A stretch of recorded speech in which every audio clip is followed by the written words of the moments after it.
किसी जंगल में दो शेर रहते थे, सिम्बा और शेरू। सिम्बा बिल्कुल सफेद रंग का था और शेरू पूरी तरह काला। दोनों शेर काफी सुंदर दिखते थे। वे दोनों काफी अच्छे दोस्त थे और वे हमेशा एक साथ ही रहते थे। दोनों एक साथ जंगल में घूमने जाते और साथ ही वहां से वापस आते। उसी जंगल में एक बाघ रहता था। वो शेरू को उसके रंग के वजह से बहुत चिढ़ाता था। वो सिम्बा से कहता, सिम्बा, तुम अपना कोई दूसरा दोस्त बनाओ। क्यों तुम इसी के साथ घूमते रहते हो? सिम्बा उसे मार कर भगाना चाहता, लेकिन शेरू उसे रोक लेता। इसी तरह समय बीता, लेकिन शेरू और सिम्बा की दोस्ती कम नहीं हुई। एक दिन उनके जंगल में एक शेर आया। वो एक सुनहरा जादुई शेर था। उसने आते ही उन दोनों से कहा, आज से मैं इस जंगल का राजा हूँ। मैं एक जादुई शेर हूँ, तो तुम लोगों को मुझसे लड़कर कोई लाभ नहीं होने वाला है। इससे अच्छा तुम अपनी गुफा छोड़कर चले जाओ।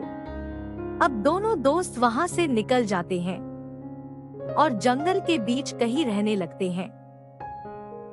इधर सुनहरा शेर रोज किसी न किसी को मार देता। कभी उसे भूख नहीं भी होती थी, तब भी वो सिर्फ मजे के लिए जानवरों को मार देता था।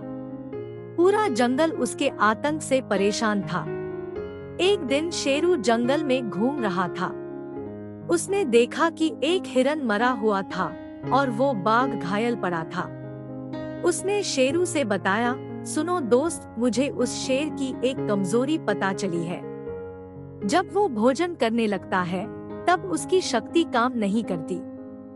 जब वो इस हिरन को खा रहा था, तब मुझे ये बात पता चली। इतना कहकर वो बाघ मर गया। शेरू वहां से सीधा सिम्बा के पास आया और उसने सारी बात बताई।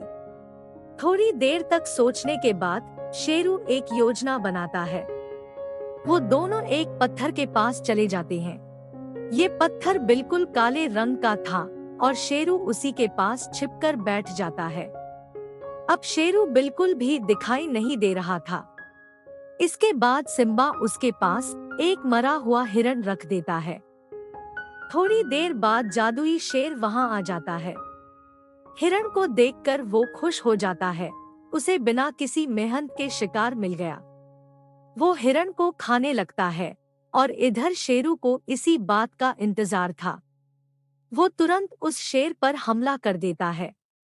अब उसकी जादुई शक्ति काम नहीं कर रही थी, तो शेरू ने इसका फायदा उठाकर उसे मार डाला। इस तरह शेरू और सिम्बा ने अपनी बुद्धि का इस्तेमाल करके अपने जंगल को बचा लिया।